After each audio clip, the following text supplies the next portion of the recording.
We've got some Hey, fresh new I'm young Luis. talent And doing some I'm things that I know Luis. you haven't And you're heard listening to the before. Content is Profit podcast.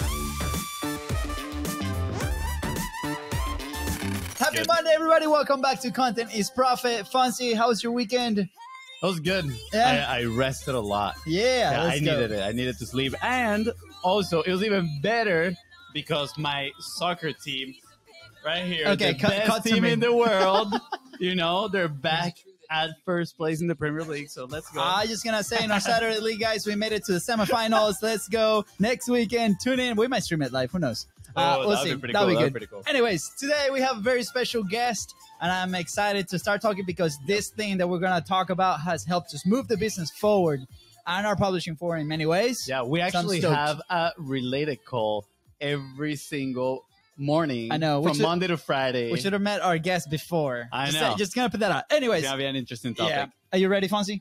I am Yeah. 100% You all ready. queued up? All right, here we Already. go. We've got some fresh Hey, new I'm young Luis. talent And this doing is some Luis. things that I And know you welcome to haven't the heard Content is before. Profit podcast. In here, you're going to get the insights, accountability, and drive to create consistently and increase revenue. You'll hear from top entrepreneurs, creators, and anything and everything you need to know about content. All this while having a good time. The goal of the podcast is simple: entertain, educate, and turn your content into profit. That's right. Did FONZI. I throw you off with a double and? No, dude, that's your like signature move. Everybody's like, "Oh, nice to meet you, FONZI," and Luis. How you doing? Anyways, what are we talking about today, Fonz? Oh man, today we have an incredible guest, and we're talking about creating unshakable accountability for you, your clients, and of course, your content. Ooh, babe. Guys, if you're enjoying this show, go ahead and follow it. Download all these episodes. This show has grown so much in the last few months. Thank you so much. We love you. Thank you for the support and provide feedback. Let us know. What do you want to hear? That is Anyways. right. And if today's guest help you move one step closer towards your goal, which I am certain that he will, please don't forget to share this episode with somebody else. That's right. So we are back with another legendary guest. Today we have a previous president of the National Speakers Association and a Speakers Hall of Famer here with us. No pressure whatsoever. Today's guest is the founder of the Accountability Institute. He has written 12 books and hosts the I Am Accountable podcast. Woo, not to mention that he has helped massive organizations drive millions in revenue by implementing his accountability methods. Oh, and all this while being an incredible husband and father of 4. I'm definitely I'm going to have to ask for some advice over here. Just saying. Clearly, you can tell that I write the intros. Guys, please welcome the master of accountability, the leader of leaders, and soon to be Content is Profit Hall of Famer, Sam Silverstein. Welcome, Sam. Hey, what an introduction. I am honored. I am moved. I'm excited to be here. That was such a great introduction. I'm expecting to learn something today. Let's go. Let's go. Well, welcome. Happy Monday, Sam. As we're recording this, we're extremely excited to bring you in here because the topic that you bring and that you're an expert, and then you have a ton of books around the topic and an institute around the topic has helped us move the things forward. And as we were, going through this material, I'm like, man, we should have met Sam like 3 years ago. Would have been so far ahead. Right. It's like, where would we be right now if we would have met Sam about 3 years ago? Well, but we're here now, so this is good. That is right. There's no time like the present. Absolutely. So, Sam, how do you define accountability, right? Why accountability? Well, as an author and a speaker and consultant with organizations, I'd worked for many years and very few people knew how to recommend me because they didn't know what I did. I had a sales program, a personal development program, a creative marketing program, building dynamic relationships, personal growth and development, all this. I have an MBA, I've owned businesses, and I realized that I needed to pick a lane. I needed to really gain a focus. And I was sitting in a program by a friend of mine, Joe Calloway, and he's the one that said, pick a lane. And I'm like, okay. And I started thinking about this. And then what I realized is the foundational element in life and business, in our world and our community is accountability. And that's what everything I was talking about really connected back to. So I put my blinders on, I put my tinted lenses on, and I started to see everything through the lens of accountability. And when I did that, it exploded. That's when it exploded. Interesting. I'm just going to point this out. There's some sort of similarities where, you know, about 3 years ago, we hired a coach and he said, in his own words, pick a lane. Because we were doing everything in the marketing space, right? We thought we had a business. We were really freelancing. Just, you know, our motto was literally, we would go to businesses and ask them, hey, what do you don't like about the marketing agency that's currently helping you out? They would mention something. We're like, we can do that better. Right? We're like, we are the anti-marketing agency.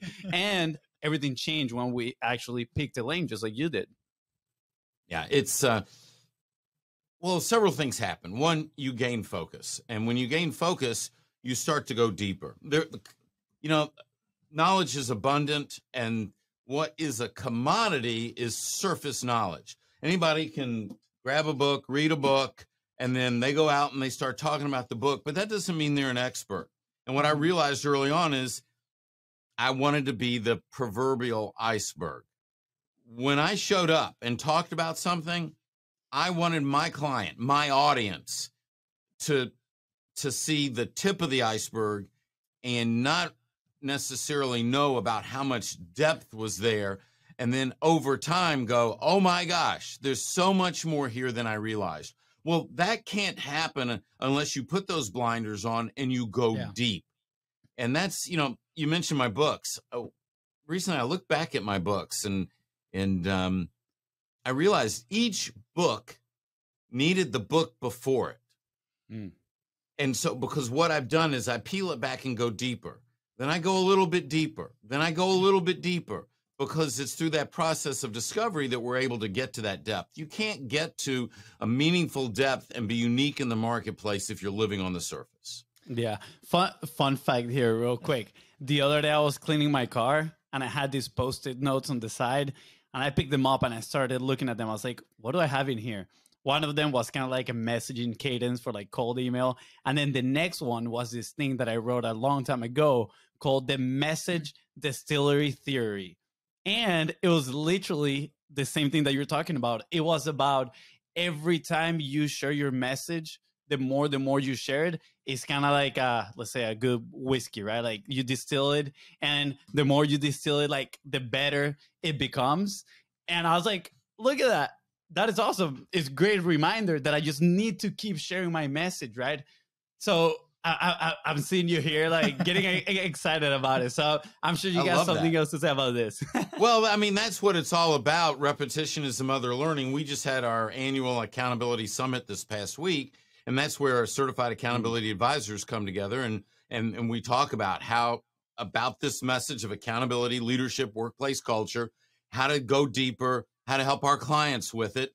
And during that time, it was transformational because you could see people who'd been around this in our program had, you know, they'd earned their certification, but as we started to go deeper into the content, the lights come on. And so it came on for them at a deeper level. And if it comes on for them at a deeper level, not only can they apply it in their life, they can help others do it. So that's what, the more you teach, the more you learn, the more you discover, and then the better you teach next time.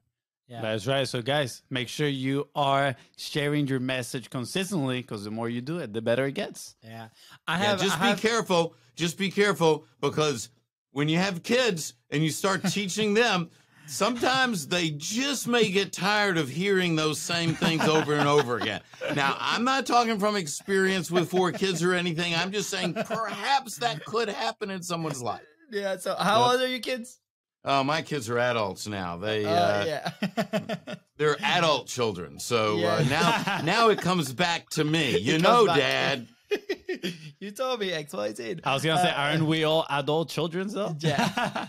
Yeah, I'd like to keep that childlike nature, right? That's right. There's a couple ways I can, like, I have 2 questions, but your answer will probably go to 2 different places. So I'm going to save one for later. The publishing one, I'm going to save it for later. But I'm very curious, like with the companies that you help, right? Like we're on our side, we help on content systems on the back end processes of all these things. And there's certain elements, right, that certain team members in their team need to be accountable for, responsible for, and different things, right? And there's always a level of friction, right, on implementing these things on the day-to-day. And for some of those companies, we've also, there we go. Okay. The wife is calling. It's like, good. You're too loud. For some of these companies, right, when this new system or new process starts to being implemented, obviously there's going to be some friction, and some people are going to execute, some people might not execute fully. So what's your advice when people are trying to implement these new systems, or what is the thing that you see? What's the friction that you see when you help these companies? All right, so we're going to have to back up just a little bit. That's a wonderful question. Early on, you asked a multi-point question. I answered everything but one of the points, and that was, what is accountability? So let me define accountability. Accountability is keeping your commitments to people. You're responsible for things. You're accountable to people. So I'm responsible to get the report done. I'm responsible to take out the trash. I'm responsible to balance the checkbook. Those are responsibilities. Your job description is a list of responsibilities, but accountability is between people. You're accountable to and for people. And it's a relational topic, not a tactical one. So getting stuff done is just the price of admission. If you're not getting your job done, why would your boss let you stay in the organization? That doesn't make sense to me. So accountability is a relational topic between people. And when the accountable leader in an organization takes on that responsibility, what they do is they're accountable to their people to create an environment that inspires them to be their best and to choose to be accountable, which means they're going to live the values. They're going to stand by you when all hell breaks loose. Their word is their bond. They're committed to it's all of us, which means if you fail, I fail, and only when you succeed do I succeed. And when that's happening, when a leader has an initiative within an organization, the people are on board because they know the leader is by their side as a comrade, not an adversary. And so the old way of thinking that accountability is negative is wrong. It's like the leader that says, I'm going to hold you accountable. They're literally putting a gun to your head. Nobody wants to be held accountable, but the leader that comes alongside and says, I'm going to help you be accountable because I'm going to model it to you. I'm going to help you succeed. Well, when you create that environment in an organization, everything changes.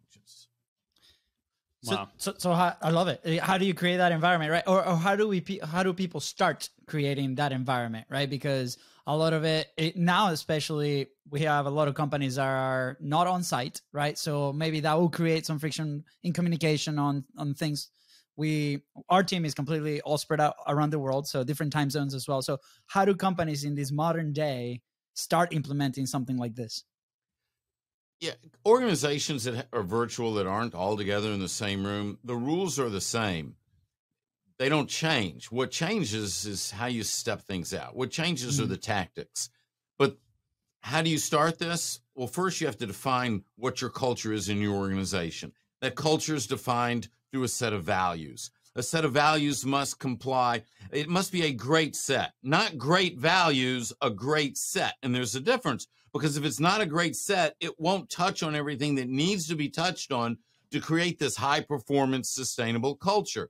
So a great set has foundational values that talk about the character of the organization, professional values that talk about excellence, how we do things here, relational values, both internal and external relationships, how we communicate and get along, and community values, how we support and connect to the community. When an organization goes through and we facilitate this process of defining what all these values are, then the question is, how do they get up to speed on living those values? Because the goal is that everyone in the organization is living those values and living them the same way. If someone is allowed to stay in the organization that's not living the values, then those values are not the organizational values. If I'm treating people like a jerk and respect is one of our values, and you let me stay because I'm the number one salesperson, then respect is not one of our values. Not only that, you've told everyone in the organization, if you're a high performance, you can treat people, a high performer, you can treat people any way you want. You've also told the rest of the sales team that you're no good because we can't afford to fire our number one salesperson who's not living the values. So now you're bringing the organization down. So you start to see that creating this culture based on a strong, clear set of values becomes very powerful. You're eliminating people that quite frankly, others don't want to work with. You're creating an environment where people connect on the values. And in that high performance environment, people come together, they help each other, they get more done, and ultimately the company's more profitable. So the law, religious, the law right there. I'm curious, would you be willing to share the values of your company? Well, I'm absolutely happy to share the values of my organization. Every organization that we lead through this process, quite honestly, you know, they come up with a different set. The values of my organization is we've actually distilled it down into 3, but the narrative is important. See, it's not about a word. It's about what does that word mean and how do we live it here? So one of my values, integrity, do what's right. We make decisions based on the belief that our word is our bond, and doing what is right is always the right thing to do. We commit to doing this no matter what. That's one of our values. So anyone associated with us knows how to make a decision based on that. One of our values is respect all people. We see all people as equal. We value other people's opinions, appreciate their beliefs, and recognize the importance of their priorities, which means everyone has a voice at the table. It means it doesn't matter how old you are, how young you are, where you went to school, where you didn't go to school, where you grew up, what your accent is, what kind of clothes you wear. None of that matters, because as soon as you allow that to matter and you start seeing people differently, then people don't have an equal voice. Well, do we step that out? Do all of us step that out? That's the key. And the third value that we have is create significance in people's lives. We create meaning in our lives and the lives of the people around us. We look for ways to create significance in our family. We make the effort to get to know people. We look for potential in the people for whom we come in contact. We encourage people. We participate in our community, and we work to make a difference. There's a lot there. Each of those lines basically unpacks how we're supposed to act, how we're supposed to treat people, how we're supposed to participate in the community. Now, the question is, are those values showing up? Because if they're not showing up in my organization, then they're not our values. And if we put them on the wall, we put them on the website, we print them on something, and then we allow someone to stay who's not living them, then I'm a liar.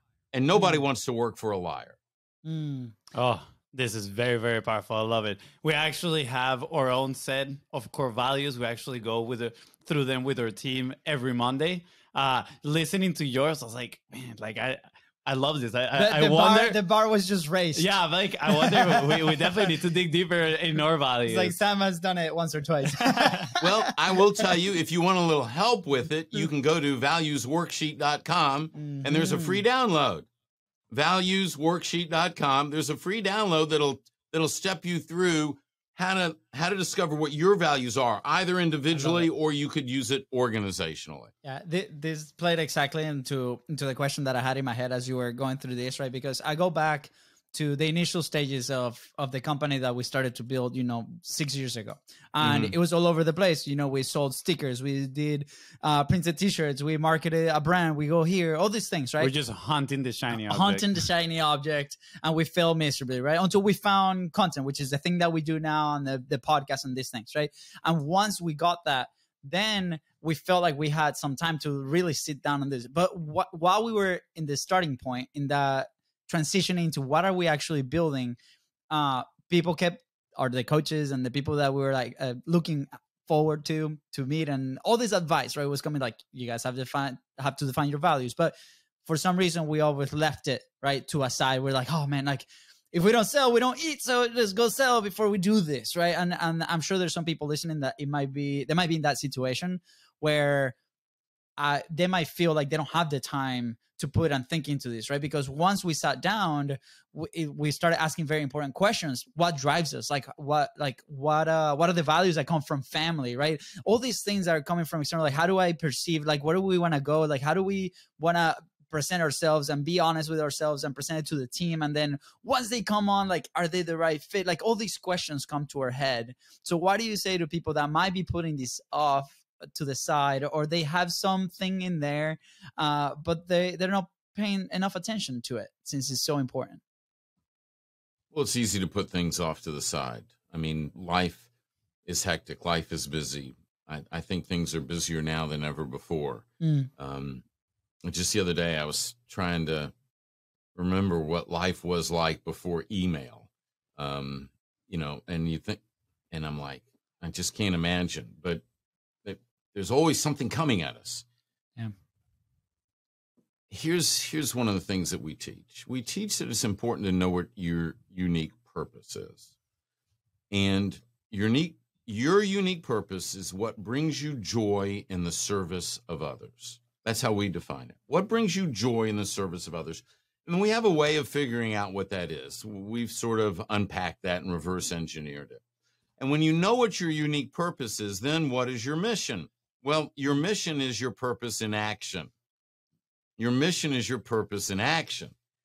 So now the question becomes, is this important for me to step out my mission? That's why my unique purpose is why I'm here. The mission's where it's showing up. And if I need to be doing something that's going to allow me to be successful in achieving my mission, then I've got to have the internal fortitude to say, wait a second, this is more important than getting on the Xbox and playing another game. Now, there's nothing wrong with getting on Xbox and playing a game or watching a TV show, but all the pieces have to fit in. But that's where we as human beings, sometimes we just have to make the decision. This is important. This is why it's important. It connects to my mission, which is my purpose in action. And so that's where I'm going to choose to focus. So it might be on a Saturday, instead of watching the ball game, you're in your office getting some work done. Now, that doesn't mean that's every Saturday. I'm not saying neglect your family, but sometimes, hey, sometimes it's showtime and you got to go and you got to go get it done. Yeah, it reminds me of Brian Tracy, Eat the Frog, right? Like, what are those priorities and take care of those big ones first. And I'm guilty of that. I'm very guilty. Well, I'm not going to rephrase that. I've been guilty, right, of actually starting my day not eating the frog. And then when it gets towards the end of the day, I'm so tired, I'm exhausted, I don't have the energy to take on the big tasks. Yeah, and then tomorrow might be the same thing. I do the same exact thing, and I end up procrastinating, and that procrastination is a bigger pain than actually just starting the thing and doing it at that moment. And so, go ahead, sorry. So what you shared is something that's true for all of us. I don't want you to think that I don't procrastinate. I don't want you to think that there aren't things on my calendar that I didn't slide over from yesterday to today because I didn't get them done yesterday. That happens to all of us. So here's what I suggest. First of all, don't beat yourself up. All that time you're spending beating yourself up is keeping you from doing something productive. Just we are where we are, okay? This is the time. This is the minute. This is exactly where I am right now. Ask yourself one question. What's the most important thing I need to do to move forward on the mission that I've identified?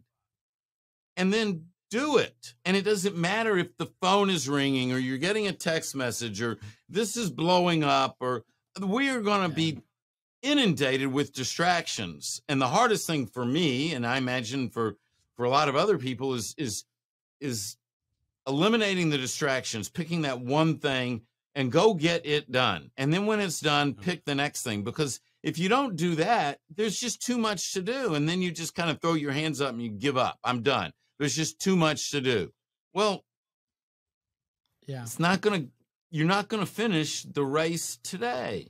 You're just going to move a little bit further down the course. Do it in alignment with your values. Do it in a way that serves other people. Do it in a way that delivers value. Do it in a way that you're proud of the end result. I spent yesterday afternoon and got up early this morning fixing a bunch of stuff that we paid someone to do. And when they gave it to us, the quality was mediocre. And it's like, I just said, you know what? I'm going to fix this myself. And I sat down and opened the files up and started making the corrections because I knew what it needed to be. And so I just did that. Yeah. Yeah. I like this because we actually, well, I recently joined. My brother has been doing it now for a while, but this is what we mentioned, you know, before we started the podcast. We actually joined an accountability group where we meet every single day for 10, 15 minutes in the morning. And we say, what is it?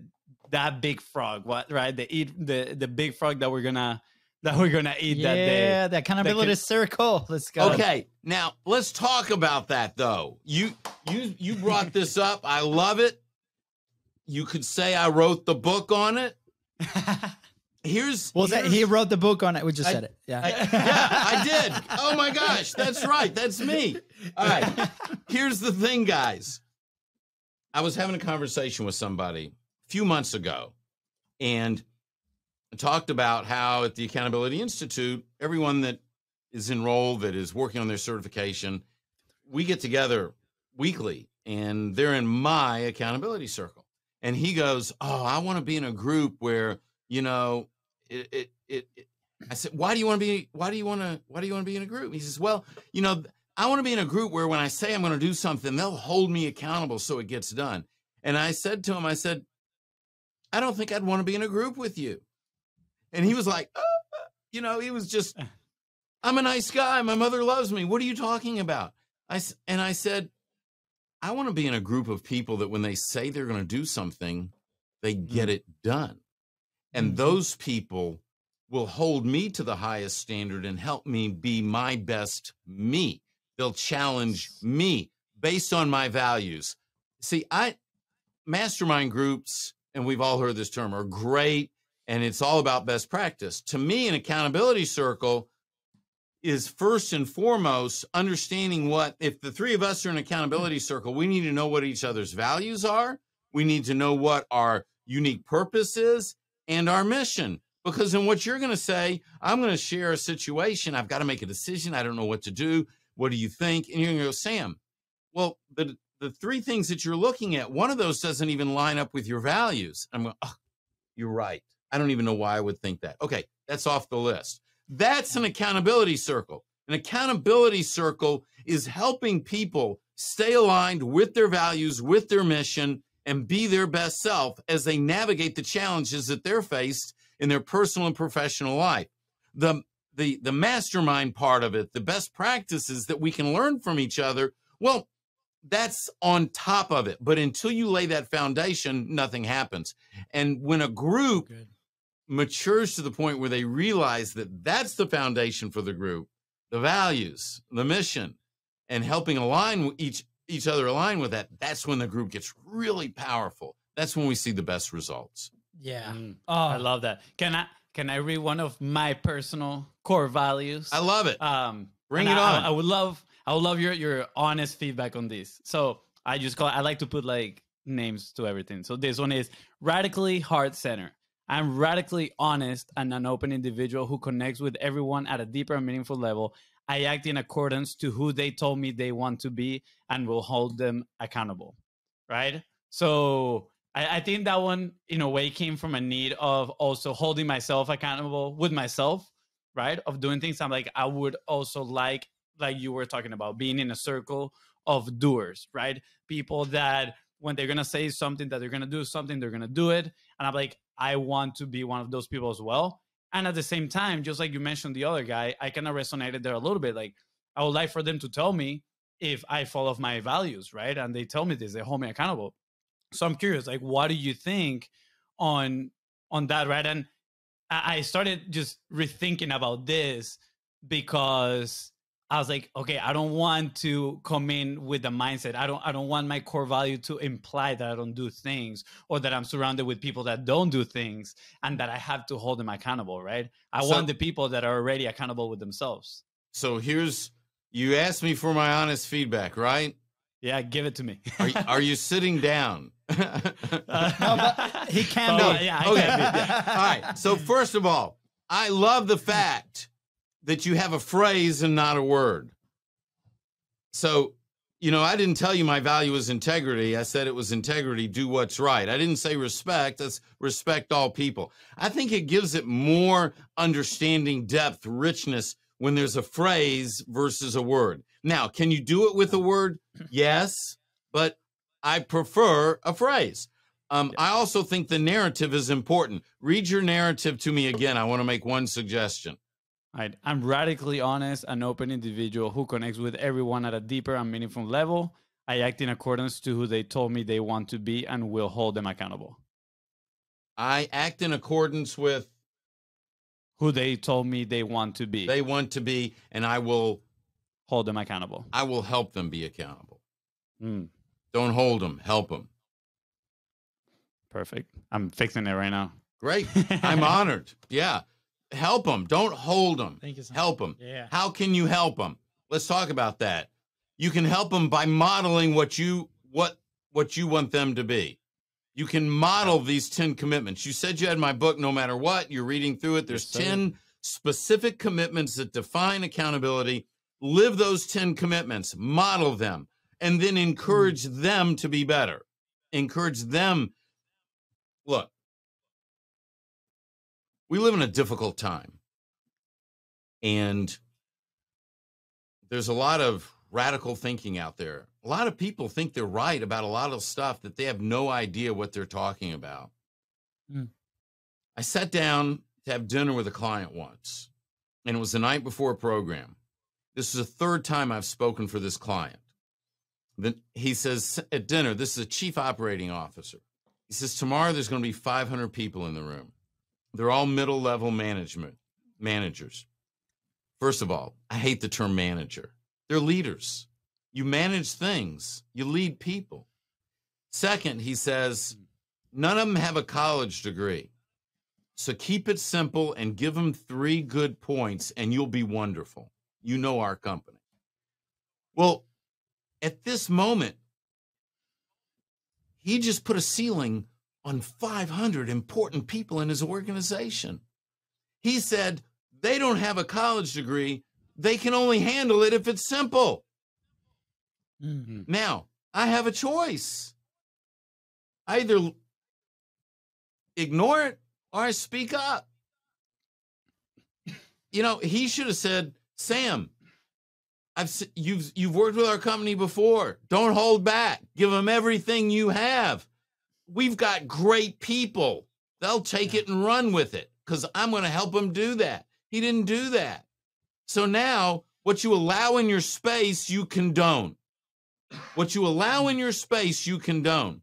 I can't let him say that and just let it drift off, even though he's a client. I got to turn to him and say, look, I don't care whether they have a college degree or not. Your people are sharp. They can take everything I give them and more. I am not going to tone it down. I'm turning it up.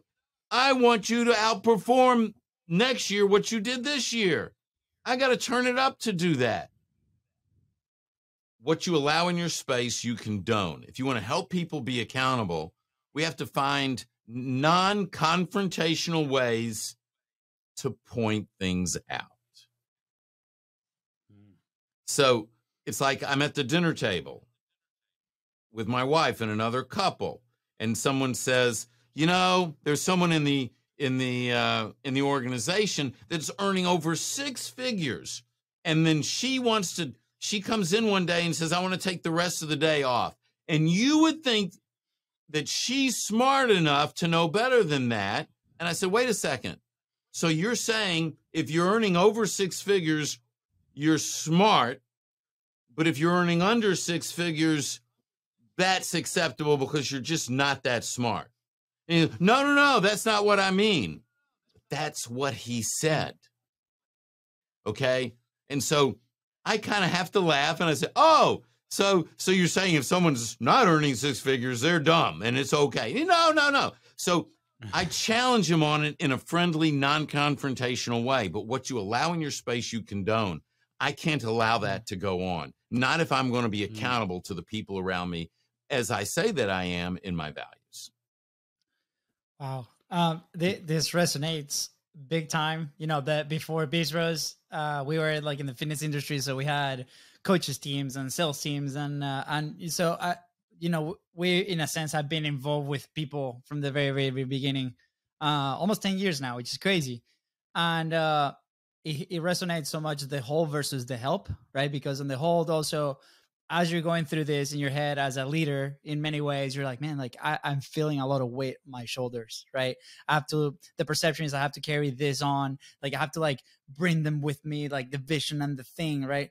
And then when you shift that perspective to help, is so much different, right? And then also to give yourself permission to, if you're helping to the best of your ability, right? If you're putting all the tools in front of them, if you are providing resources, if you bring all their experts, and if you provide all this stuff, right? You help them move forward and they still don't do, maybe that's not the right person for that organization, right? We talk about the values.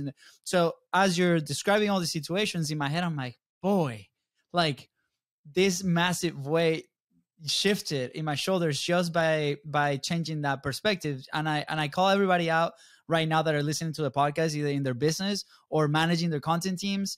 Leading their content teams. That's what I said. Leading. You said you said managing. I said leading their content teams. Is that right? Because you say you don't like the word manager. So I'm like, I'm staying out of this. No, you did say. Come on, you did say. You did say. You go back and listen to it. You did say managing the content teams. Okay. Now you lead the team, but the content is in files in your. You manage the content, you lead the team. Yeah.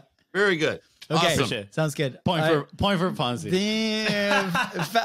The fact police over here. Okay, no, I love it. But in that sense, right? Like there's a lot of visions that when we deal with clients, right, every single day, and their clients have their own vision and the whole way of like seeing things, and they want to put that vision out there. And with content, it's very raw, right? Because if it doesn't mimic what you really thought, it's really challenging with the team. And how do we evolve that? And we're going through that process right now with our team. There's a new product that we're launching that is in beta testing with a couple of people already. And that was the product of that feedback that came in. And how do we provide the resources for the team to execute on that, right? How do we show that vision to them? How do we help them get there? And just last week, our main video guy was like, hey, FONZI, I'm raising my hand.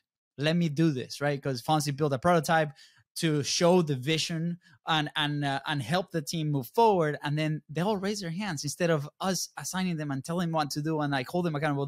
FONZI showed the way and they did that. And it was amazing. And today we talked about it and we showed them out in the meeting. So again, I'm going back to this thing and I encourage everybody listening, go back to the whole versus the help, because how are you tackling those situations? So Sam, thank you for bringing that up, man. Well, thank you. I appreciate that. And it's not like flipping a light switch. All this shows up in the workplace culture. And so it's about building that culture over time to where people know what's going to happen. They know when you come up with a new idea or a new product they know that you've put time into it. They know the excellence. They know that you're not trying to do something to take advantage of them. Mm-hmm. Okay, because accountability is always going to be based on valuing people. And when they know these things, then they're free to contribute ideas, to be creative. They want to volunteer, like you just said. They're sticking their hands up saying, let me do this. Let me run with it. You build a reputation over time as a leader for leading with that style. Yeah, absolutely. Sam, we are getting closer to the end, so I want to give you the space to share about the Accountability Institute, right? And about the books. You launched a book a week ago. Right? You write 12 books, man. Like, he's written 12 books, which you're going to be able to find in the description below. So make sure you scroll down and tap on the links and buy them all 12. Show the stack. Actually, buy 12 many times so you can give them to all of your people. Well, this is some Sam, a little about the book. I'm really honored. I'm honored you asked me on. I really am. The new book is The Accountability Advantage, Design a Sustainable High Performance Culture to Build Stronger Businesses, Communities, and People. That's what we're about. The Accountability Institute, we founded the Accountability Institute a couple of years ago with the idea that we want this message of accountability, leadership, and workplace culture to have a long life. And what we did is we had created, you talk about content. We've created so much content. We said, how do we make this available to others so they can deliver greater value to their clients? And so we created the Certified Accountability Advisor designation. When people come into the Accountability Institute, they have the chance to earn their certification, and then they have access to so many tools, assessments, over 50 hours of development material that they can use with clients, crazy workbooks, facilitation guides. I mean, just all really well done materials. We want them to be able to take whatever their passion is and connect accountability to it for their clients. We have people that talk about leadership, former attorneys, CPAs, professional speakers that talk about stress, that are bringing accountability in because it aligns with all these messages. And so if somebody wants to learn more about the Accountability Institute, very simply go to theaccountabilityinstitute.com and you can set up a time. Love to talk to you, see if it's a good fit. We're looking for people who want to be in a close network of other speakers, trainers, coaches, consultants that want to work together to help each other grow their business and build a more accountable world. Yeah. So I'm curious, how long did it take you from choosing your lane that you shared at the beginning of the podcast to opening the Accountability Institute? What was that transition for? What's that transition like? That was about, I'm going to say there was about 15 years in there. Wow. And I think we were positioned to do it earlier, but even this last book that just came out a week or so ago, this is a key piece for these certified accountability advisors, because this basically gives them all the tools they need to go into an organization and help them restructure or define their entire culture. And I mean, we have a guy that's got a proposal out with this a six-figure proposal. He never would have had it had he not had these materials. Yeah. So, you know, it's taken time to get to this point. People don't have to reinvent the wheel. We like to come alongside, help them with their core message, take what we have, and this way they can work with a client much longer because they have so much more value to offer. And it works. It all works. It makes a difference. These organizations thrive. I love it. Thank you, Sam. This has been super exciting and to me very meaningful, right? Because we deal with people of all shapes and forms and leadership styles in many ways with many teams, and it's fun to deep dive into something like this. Now, I have a couple questions, right? But as we wrap up, you wrote what, 13 books with this new one that just came out a week ago? 12. Right? Or is that the 12? That's 12. the 12. I'm working on 13. I'm working on 13. He's already making you commit to it. I already know where I'm going there. So, you know, that alone is a magnificent achievement, right? Let alone, you know, a lot of people like, man, one book, wow, that's so crazy. Or one video, oh my gosh, like in publishing, there's a lot of that, right?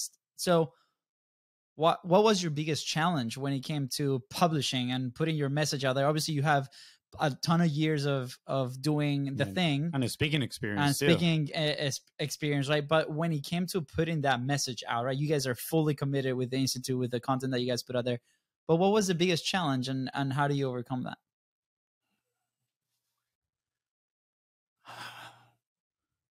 The question before this was a brilliant question. How long did it take for the Accountability Institute? Because that's the answer to this. You know, I said 15. It was 28 years. I've been doing this for 28 years when we founded the Accountability Institute. The first 10 or 12 or 13, I was trying to figure it out, okay? And that's when I finally got my blinders on and went deep. It's about starting. If I compare myself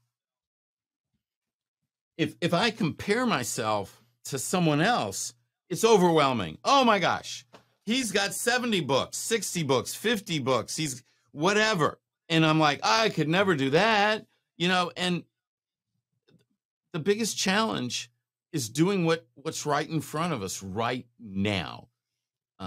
Get your ideas together and write an article. Write 10 articles on the topic.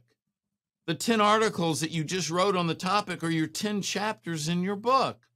Take the articles, expand them a little bit. Put an opening introduction and put a closing chapter. You've got 12 chapters. You've got a book. It won't be the best book you ever wrote. It will be the first book you've written. And then if you want, do it again. The next one will be better. Why? Because you've already done it once. If I'm not a better writer today than I was 30 years ago, something's wrong. I've been doing this for a long time. Hopefully I'm better. Everyone gets better. Start. Do something small and meaningful and start. That's the biggest challenge. Absolutely. I was listening to a podcast yesterday. Are you familiar with Ryan Holiday by any chance? Yeah. So he was talking, he shared something along these lines, and I might be butchering a little bit, but he said, lazy people are the ones that suffer the most. And I'm going to add to that, lazy and people that procrastinate are the ones that suffer the most, because the pain of not getting it done and just having it in your mind is way bigger than the pain of actually doing the thing. And that resonated because, you know, I personally have procrastinated in the past quite a few times. And, you know, I actually grew up in a household. Again, Dad, I love you. Shout out to my dad. But, you know, like he used to tell me a lot of times, it's like, you're so lazy. You're so lazy. And I personally feel like I grew up with that identity in my mind, right? And I've been working hard to move beyond that identity. But it does bring a lot of suffering and pain because you're consistently thinking of, oh, I should have done this. I should have done that. And that weight is horrible because at the end of the day, it just stops you from the most important challenge, which is the one right now that you just mentioned.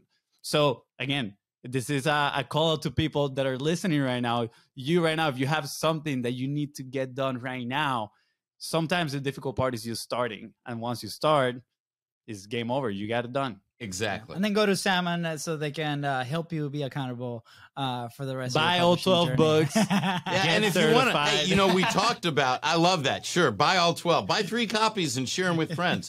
Yes. But seriously, I also love to give things away. And so we talked about those 10 commitments of accountability. If you want to know where you are on that spectrum of those 10 commitments, all you have to do is go to amiaccountable.com. There's a free personal assessment. amiaccountable.com.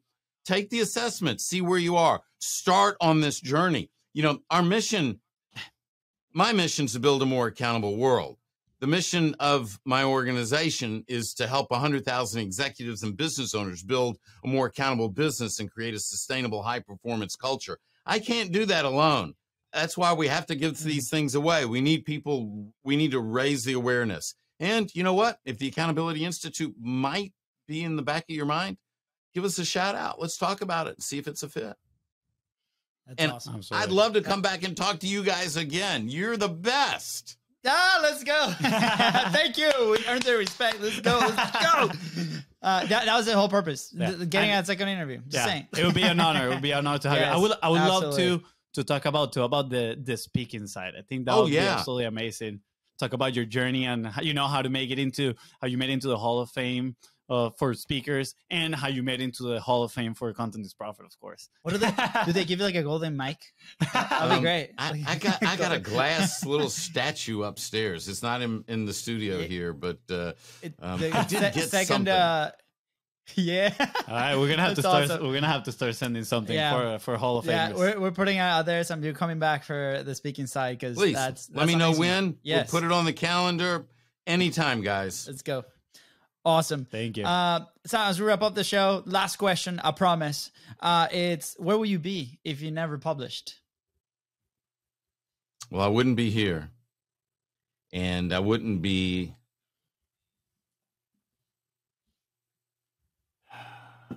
You know, we can't run simultaneous tracks, so it's hard to know how things would turn out. But I know this. In this career of publishing and speaking, I have met some of the most amazing people and built some of the deepest friendships and relationships that really, that I live for. And my wife and I would not have gone on this amazing journey had I not written that first book on my laptop computer at 2 a.m, sitting down on the floor, leaning up against the bed while she slept. So if that's what I owe it all to, then that's what I owe it all to. That and the fact that a lot of people along the way have helped me. I'm just trying to return that gift as well. Wow, that was amazing. So I need to add this to what you just shared. So this morning on our accountability call, right, the first thing that we start is, what is my why? And I joined this group actually last week, was my very first week. My brother has been doing it for a while. And the whole week, my why was, I want to remove all financial worries for my parents. We're from Venezuela. Our parents are in there, right? So we want to, provide an amazing life for them and, being able just to help them. And the guy was like, I want to challenge you to he's like, I like that. I really like that. But I want to challenge you for something, more impactful in the community that you move on. And today I shared the one that I think I kind of it really called me when I wrote this. And it is, I want to help entrepreneurs connect with the coolest people that will help them grow their business and experience incredible personal growth all through their own publishing platforms. So when you shared that, you've met incredible people, I was like, wow, maybe this is meant to be, It was meant to be that I was writing this today. Absolutely. That's what I believe. Okay. So this is just the start of our relationship. So let's build a friendship, and I can't wait to see where it takes us. Absolutely. Awesome. Thank you, Sam. Thank you. Well, I guess that's it. With that said, thank you so much for tuning to the Content is Profit podcast. Go ahead and follow the show in your favorite podcasting platform and on social media at BIZBROS Co. That is Ryan and Sam here, help you move one step closer towards your goal and help you be more accountable. Please don't forget to share this episode and leave a 5-star review. See ya. Bye, guys.